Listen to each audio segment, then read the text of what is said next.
વિદ્યાર્થી મિત્રો, આજે તારીખ 18 જૂન 2025 ને બુધવાર. આજના દિવ્ય ભાસ્કરમાં પ્રસિદ્ધ થયેલ ડેઇલી કરંટ અફેર્સ આ મુજબ છે. 1. ભારતે પરમાણુ સ્ટોક વધાર્યો છે. Stockholm International Peace Research Institute અનુસાર 2025માં ભારત પાસે 180 પરમાણુ શસ્ત્રો છે, જે 2024માં 172 હતા. પાકિસ્તાન પાસે 170 અને ચીન પાસે 600 પરમાણુ શસ્ત્રો છે. નંબર 2. 12મી વખત વિશ્વ રેકોર્ડ તોડ્યો. સ્વીડનના પોલ વોલ્ટ કિંગ અને 2 વખતના ઓલિમ્પિક ચેમ્પિયન આર્માલ્ડ ડુપ્લાન્ટિસે 12મી વખત પોતાનો જ વર્લ્ડ રેકોર્ડ તોડ્યો છે. સ્ટોકહોમમાં ડાયમંડ લીગ મીટના પુરુષોના પોલ વોલ્ટ ઇવેન્ટમાં તેણે 6.28 મીટર કૂદકો માર્યો છે. નંબર 3.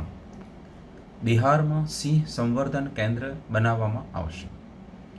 દેશનું ચોથું સિંહ સંવર્ધન કેન્દ્ર બિહારના રાજગીરમાં બનાવવામાં આવશે. અહીં 3 વર્ષમાં સિંહોની સંખ્યા 5થી વધીને 11 થઈ ગઈ છે.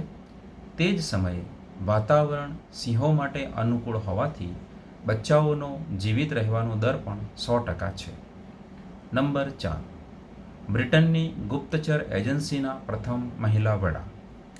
બ્રિટને બ્લેઇસ મેટ્રેવેલીને ગુપ્તચર એજન્સી MI16ના પ્રથમ મહિલા વડા તરીકે નિયુક્ત કર્યા છે.